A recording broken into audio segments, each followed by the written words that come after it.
said yes to something, but inside you were screaming no? That feeling is so common, Alicia. Your boss asks you to work late, or a friend asks for a favor you don't have time for.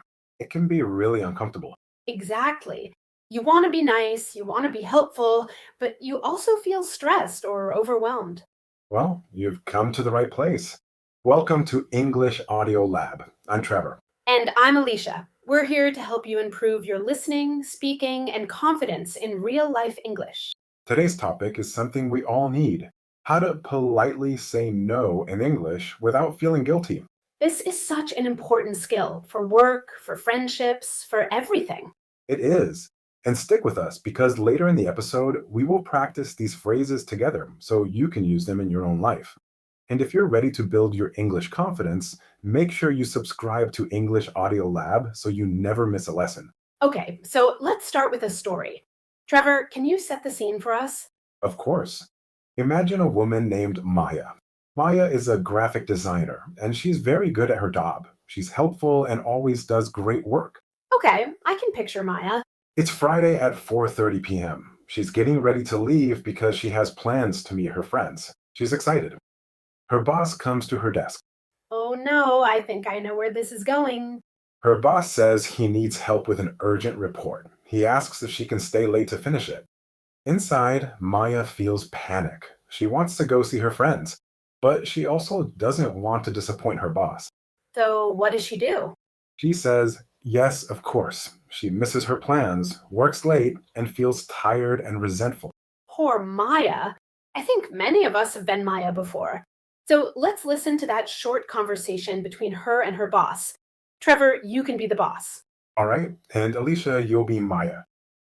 Aya, I need some help with the new project report. Can you stay late tonight to finish it? Oh, yes, of course. No problem. So let's break this down.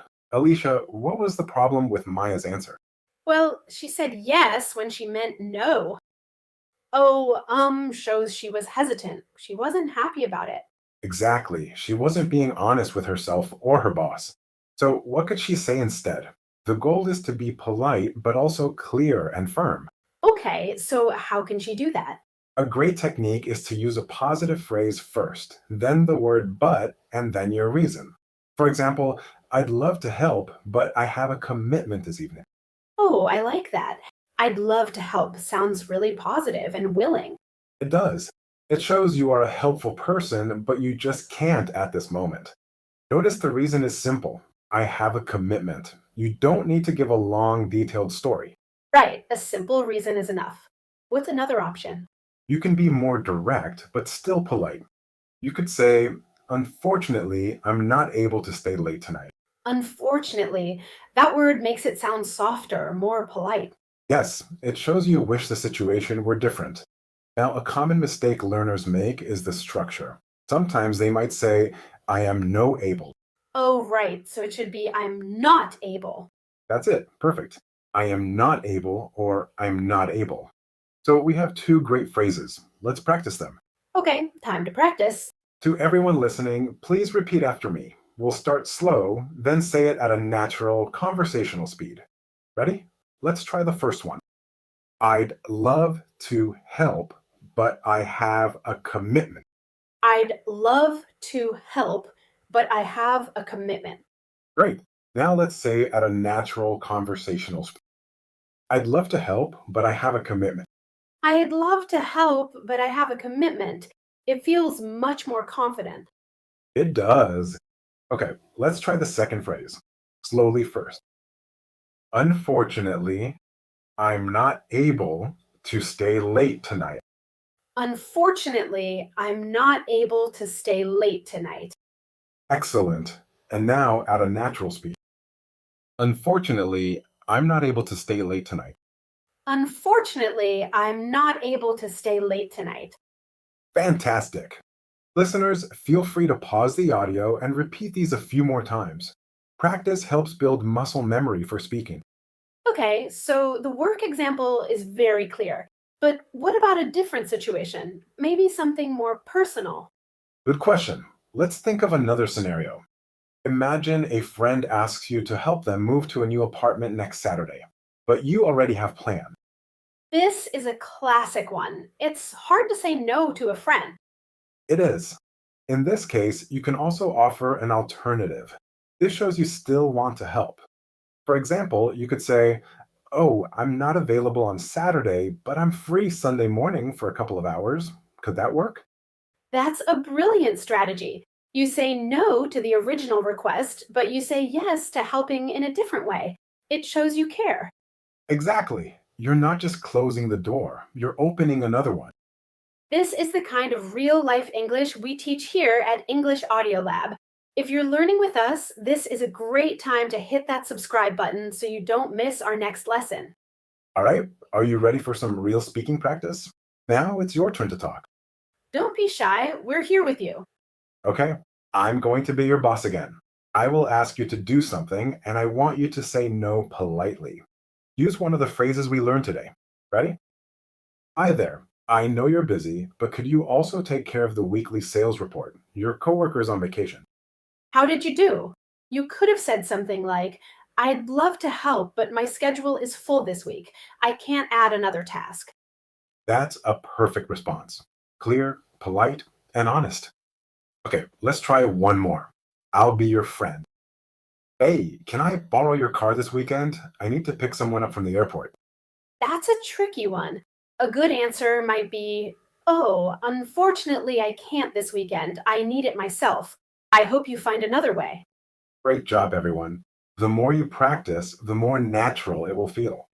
So, Trevor, besides the words themselves, are there any other tips for saying no effectively?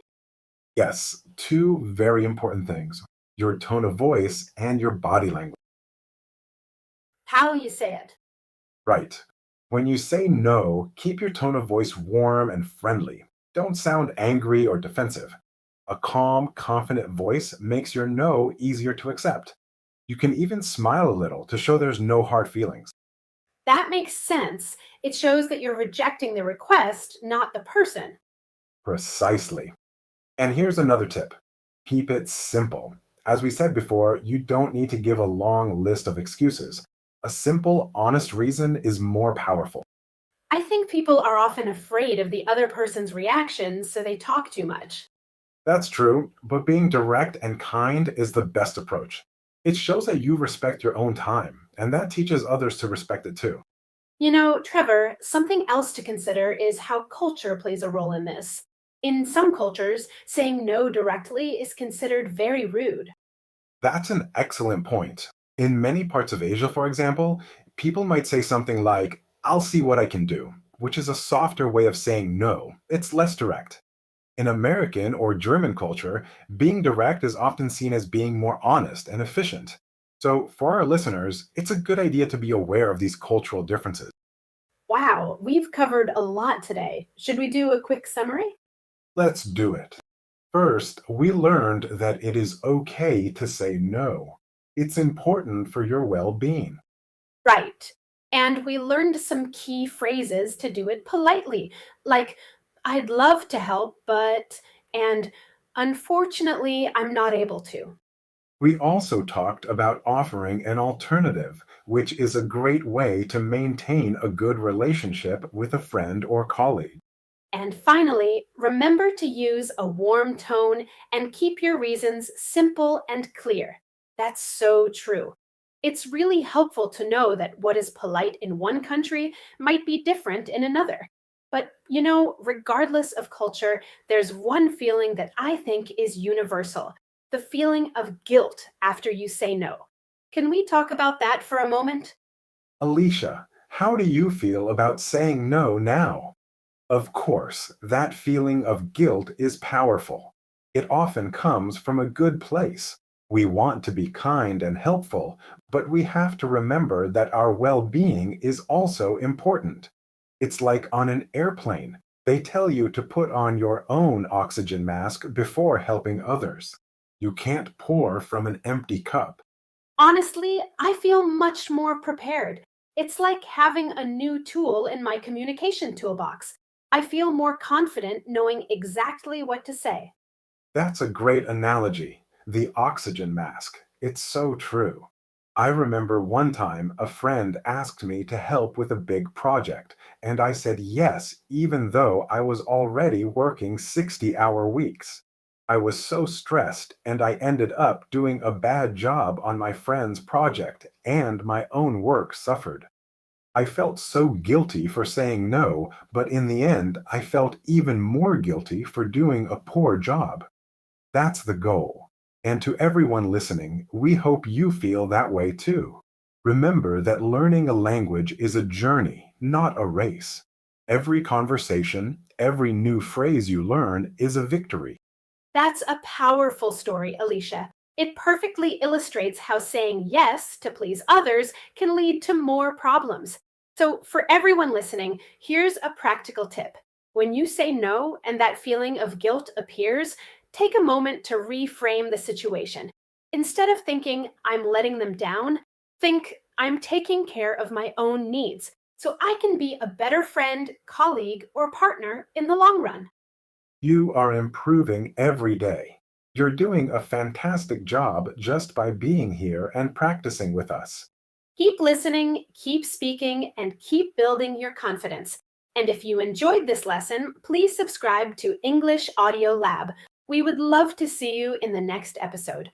Until next time, take care.